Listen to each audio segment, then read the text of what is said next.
Les baskets retrouvent une seconde vie ou un nouveau look à Nice. C'est ce que nous allons voir dans cette édition des Locales avec la présentation d'un atelier de restauration de chaussures, un concept made in USA.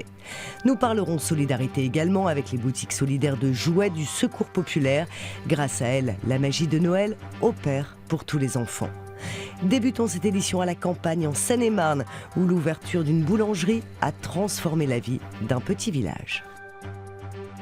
Combien il en faut ? Le dimanche matin, cette boulangerie ne désemplit pas. Après seulement 8 mois d'existence, le pari est réussi pour Isabelle Bielikov. C'est après un combat difficile contre un cancer qu'elle a décidé de changer de vie. Elle a ouvert un commerce dans ce village de 750 habitants. J'ai pris conscience, je crois que ma seconde vie commençait à partir du moment où je savais que la première aurait pu s'arrêter. Et à partir de là, j'ai décidé de faire du bien. Donc ça a commencé par ce village. Reclose était vidée de ses commerces depuis plus de 25 ans. Grâce à cette boulangerie, plus besoin de prendre sa voiture pour acheter son pain. Les habitants retrouvent surtout une vie de village. On cause, elle met de la musique, c'est sympa.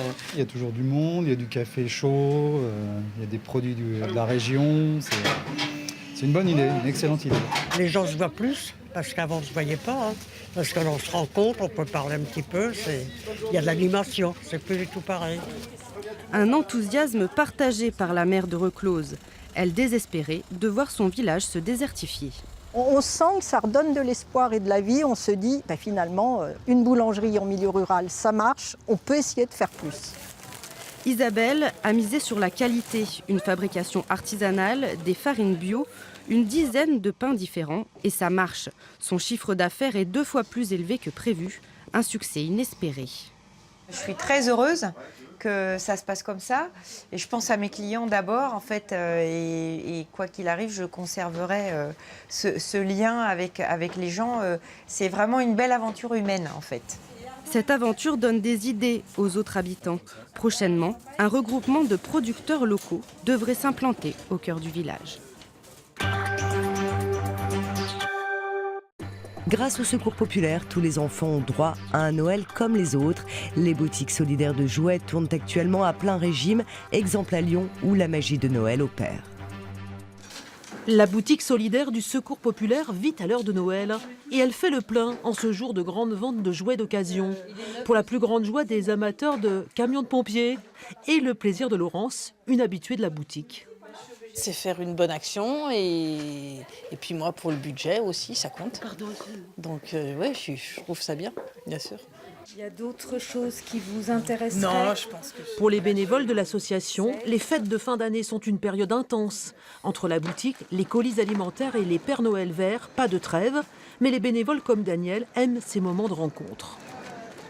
Il y a une relation avec les gens qui viennent qui est extrêmement sympathique. Les gens nous apportent aussi des friandises, voilà, pour les bénévoles. Donc c'est un moment privilégié donc. Ah oui, c'est un moment privilégié, mais en même temps c'est un moment intense. Donc on est un peu tous là sur les charbons ardents, quoi. 15 000 jouets ont été donnés par des particuliers dans tout le département et leur vente permettra de financer les autres activités du Secours populaire. Car le nombre de bénéficiaires, 6 000 familles dans le Rhône, ne baisse pas. Et heureusement, la générosité non plus. Pouvoir apporter une réponse rapide, de proximité, concrète pour des personnes dans l'ensemble des actions que nous menons. C'est ce qui permet, je pense, d'avoir toujours aussi des donateurs fidèles et également des bénévoles toujours très engagés. Dans quelques jours, les familles les plus démunies recevront des jouets tout neufs qui les attendent déjà pour vivre un Noël comme les autres. Les baskets usées font peau neuve grâce à une jeune entreprise de Nice. Dans cet atelier dont le concept vient tout droit des États-Unis, on rénove et même on relook les paires. Il faut dire que plus que de simples chaussures, certaines baskets sont aujourd'hui des objets cultes. Concentration maximum. Nous sommes dans un atelier de nettoyage de chaussures, principalement de baskets. Ici, on traite avec grand soin les derniers modèles à plusieurs dizaines, voire plusieurs centaines d'euros, et des paires plus anciennes auxquelles leurs propriétaires tiennent énormément. C'est un modèle unique, je les ai fait venir d'Australie et c'est pour ça que j'y tenais vachement, que je voulais les restaurer. Le daim, en fait, je les ai pas protégés de base, donc c'était assez compliqué de le récupérer, mais il a quand même un meilleur aspect qu'à la base. Johan et Dimitri se sont lancés dans ce concept il y a moins de 3 mois. Ils sont fous de basket. À eux deux, ils en possèdent 160 paires. Johan venait d'obtenir son diplôme d'ingénieur en génie civil, mais un voyage a tout changé. Lors d'un voyage aux États-Unis, on a pu voir le concept de nos propres yeux. Et on s'est dit que c'était une idée géniale, qu'il fallait l'importer dans notre ville natale. Alors, ça c'est de l'empiècement qui est un peu piton. Ouais.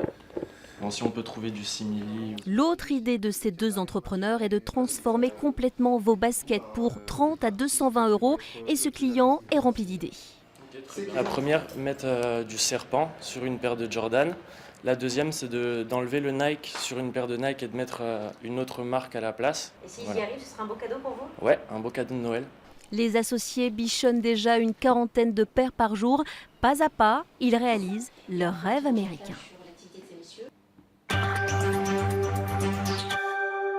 Refermons cette édition avec une exposition inédite de marionnettes. Elle est présentée à Saint-Affrique dans l'Aveyron. Les pièces viennent des 4 coins du monde. Un beau voyage au cœur du théâtre d'ombre.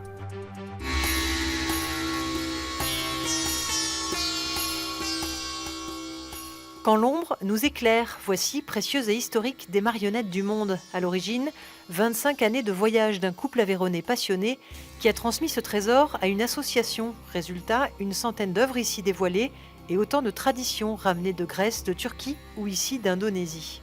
Le marionnettiste philosophe avec son public. Il va essayer de lui donner des clés pour avancer dans la vie. Il va se servir pour ça comme support des textes fondateurs de l'hindouisme. Un art à part entière, mystique et populaire, le théâtre d'ombre remonte à la nuit des temps. Les hommes ont commencé à jouer avec l'ombre, à se servir de l'ombre depuis qu'ils ont maîtrisé le feu. C'est la première image qu'ils ont créée, donc quelque chose de plan et de graphique. Et que ça les a tout de suite fascinés. Et ça a été très rapidement associé au spiritisme. Au fil des siècles et des continents, la marionnette perd son caractère sacré. Ici en Turquie, elle devient satirique. Le héros s'appelle Karagöz et a beaucoup à dire.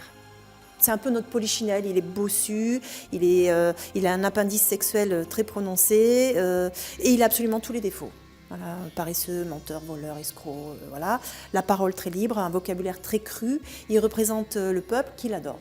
Voilà, et il défend le peuple. C'est-à-dire que lui va se permettre de critiquer les autorités en place, les lois, les règles, les hypocrisies sociales, il tape sur tout. Cette collection, qui comprend plus de 500 marionnettes au total, a donné naissance à Saint-Affrique, à un espace entièrement dédié à ce patrimoine remarquable, à admirer sans modération jusqu'à fin 2018.